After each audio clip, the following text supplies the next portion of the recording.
What's up guys and welcome back, and today I want to show you guys the latest gaming PC build I've done for around $1000. It features Ryzen 5 3600 and it's paired with RTX 2060 Super graphics card. This mid-range PC performs amazingly good in 1080p high refresh rate gaming, 1440p gaming or even streaming on Twitch or YouTube. At first I will go through each and every part I've picked, and then we will surf through benchmarks and check those FPS numbers together. So let's get started! And so we start with a CPU. It's 3rd gen Ryzen 5 3600, especially good value for gaming. With 6 cores and 12 threads, it will be able to handle your games with no problems, but also will run some Twitch streaming perfectly. And since all Ryzen processors are unlocked for overclocking, you can play around and squeeze even more performance out of this chip. Sure, you will probably need to buy an aftermarket cooler, but hey, you can find a decent one for $20 already. As for this build, we will stick with an included Rave Stealth cooler with a possibility to upgrade it later on. Moving forward, I have MSI B450M Pro VDH Max motherboard. Well, I always recommend spending $30 more for a B450 Tomahawk or Mortar motherboard from MSI. They do have much better VRM and their cooling, so they can handle better overclocks and better support for a possible upgrade path to, let's say, Ryzen 9 3900X. But currently, none of these were available locally at the time I was buying parts. But don't get me wrong, Pro VDH Max will get a job done and still has some nice features such as 4 RAM slots and an RGB header. Next we have 16 gigs of DDR4 memory that's clocked at 3600 MHz. But in general, any brand RAM is good enough as long as you buy 3600 MHz for your 3rd gen Ryzen. Just make sure you enable XMP profile in your BIOS, since it will unleash the full potential from your RAM sticks. And now for the storage. I got a single 1TB NVMe SSD from Crucial. NVMe SSDs are quite cheap already, so you can find them as low as a regular SATA SSD price. And one of the benefits using M.2 SSD, you do not need any cables for that, and so it's much cleaner build, and you can utilize much faster speeds. But sure, there are plenty of options on how you can set your storage combination. In case you really need lots of storage and 1TB is not enough, you could buy 250 or 500 GB SSD as your main drive and pair it with a 2TB hard drive. Just be sure you get 7200 RPM one. For the graphics card, I've chosen Gigabyte RTX 2060 Super. And sure, for the same price you could buy a bit faster card like RX 5700 XT. But at the time I was purchasing these parts, AMD still had lots of issues with drivers, and this uncertainty helped to make a decision. I needed a reliable plug-and-play graphics card, since a person that will be using this PC would not need to worry about potential issues and so on. But having in mind a feedback after the latest Radeon drivers released a week ago, you might see the next build with an AMD card. As it seems, AMD managed to fix lots of issues people had with Navi GPUs. Anyway, 2060 Super will provide tons of headroom for a high refresh rate 1080p gaming paired with a monitor that can achieve 144Hz or more, as well as really awesome 60 to 100 FPS experience using ultra details on a AAA titles. And for power supply, we got a 750 watt Cooler Master MWE Gold unit. Yeah, it's quite an overkill for such a system, but originally I was planning to take 600 watts Be Quiet Pure Power PCU. Unfortunately, it went out of stock just after I ordered. And this one was the best I could find, having in mind really limited local stock at the moment. Anyway, with a 750 watt power supply you can have lots of headroom for a future, in case you decide to upgrade a CPU and a GPU to, let's say, Ryzen 9 3900X and a RTX 2080 Super, or to an upcoming RTX 3000 series graphics card.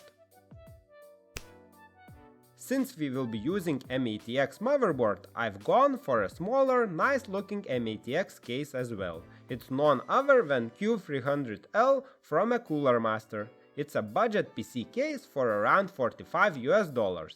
I like it has unique looking dust filters at the front and at the top. Unboxing video of this case, and so when it's done I will put a link at the top right corner.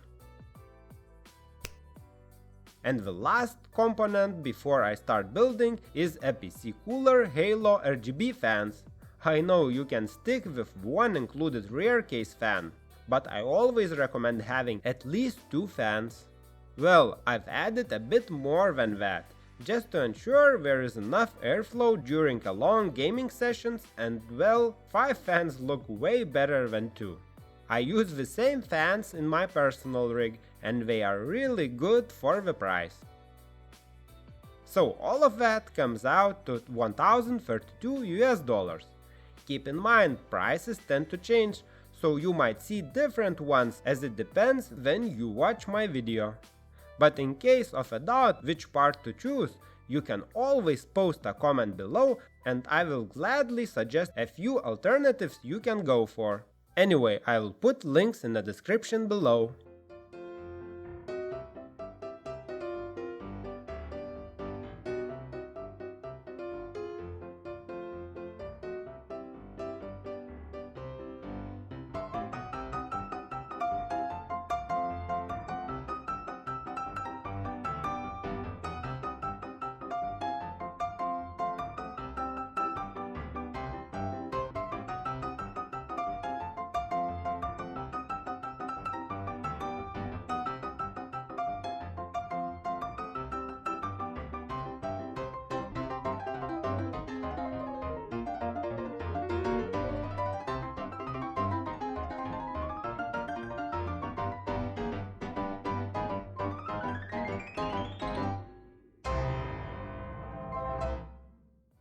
Alright, enough about parts and let's look into some FPS numbers. In total, I've tested this build in 10 games and 1 synthetic benchmark. In some of the games, I've used built-in benchmarks, and others I've tested as an in-game play. So, firstly, I've run a traditional 3D Mark Firestrike benchmark, and PC scored 18,533 points. And so we start a game benchmark with esports titles. Well, CSGo is not particularly demanding game for such a build, and so at 1080p with high settings I've got over 300 FPS on average. So it's suitable for anyone that has a high refresh rate monitor, even 240Hz one, for a competitive play. Next up we have Fortnite. Using epic settings, I've got 136 FPS on average, with 87 FPS as 1% lows. So lowering a few settings will help you get stable 144 FPS on average, in case you have a high refresh rate monitor. Frame rates in Apex Legends were really consistent and gave a really good result even at the highest settings. And so 151 FPS on average and 117 FPS as 1% lows provides really good experience in this game. For curiosity, I've benchmarked this game with competitive settings as well, and ended up with 177 FPS on average, meaning more than a 15% increase in performance. After a few requests, I've decided to add a game I've never tested on my channel before, Rainbow Six Siege. Well, using in-build benchmark, I've got 168 FPS on average and 1% lows were amazing as well. Still one of the popular older titles, GTA 5. Well, you can enjoy playing this title with tons of FPS as well, since the benchmark gave me 135 FPS on average and 90 FPS as 1% loss. War Thunder is another game I've decided to add to my benchmarks, and since there are many inbuilt tests, I've run the one that it seems the most popular in forums, meaning I've chosen Tank Battle benchmark with the highest movie settings. And so I've got 175 FPS on average and 144 FPS as 1% loss. Next we have a few more demanding games, starting with a Shadow of a Tomb Raider. Well, it's more than enough performance with the highest settings and RTX off, but turning RTX on reduced FPS almost by half. But I would say it's still decent numbers, and in case you want to achieve over 60 FPS, just set a few settings to high instead of ultra and you will be fine. Using ultra high settings I had no probs getting over 60 FPS in Assassin's Creed Odyssey, and 1% lows were quite decent as well, around 50 FPS. Far Cry New Dawn is another title I've tested, and we can enjoy the best experience here as well. Over 90 FPS on average and 63 FPS as 1% lows using ultra quality preset. And the last game I benchmarked on this $1,000 PC is Hitman 2. Using Miami in-game benchmark, I've got 92 FPS on average, but I would say that 1% loss number was quite lower than in most of a similar game benchmarks. So to wrap up, it's a nice looking compact PC build that is capable of running high refresh rate esports titles, and playing such games as Fortnite, Apex Legends and others will give you the best experience and competitive advantage.